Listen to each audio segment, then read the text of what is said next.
country watches in shock as the president's supporters attack law enforcement, breaking windows and rampaging through the chambers of Congress.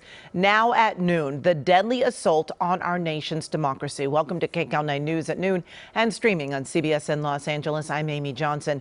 There's some serious fallout the day after rioters launched a dangerous attack on the U.S. Capitol. Several lawmakers, including at least one Republican, are calling for President Trump's removal from office, and a growing list of Trump staffers have resigned in protest. Just a short time ago, President-elect Joe Biden spoke to the nation. The past 4 years, we've had a president who's made his contempt for our democracy, our Constitution, the rule of law clear in everything he has done.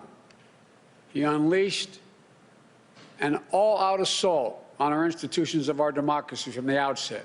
And yesterday was but the culmination of that unrelenting attack. Now, House Speaker Nancy Pelosi, among the many lawmakers whose offices were vandalized yesterday, is now calling on the vice president to remove Mr. Trump from office. In calling for this seditious act, the president has committed an unspeakable assault on our nation and our people. I join the Senate Democratic leader in calling on the vice president to remove this president by immediately invoking the 25th Amendment. If the vice president and cabinet do not act, the Congress may be prepared to move forward with impeachment. My friends, we are in a very difficult place in our country as long as Donald Trump still sits in the White House. Yes.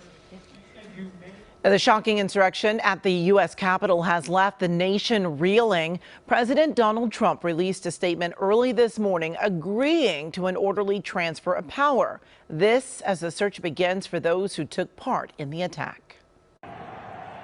The FBI is asking for help finding those behind Wednesday's assault at the Capitol. The agency set up a website for people to upload photos and videos of rioters who smashed their way into the building. The government did this to us. We were normal, good, law-abiding citizens, and you guys did this to us. Some pro-Trump protesters breached the Senate chamber.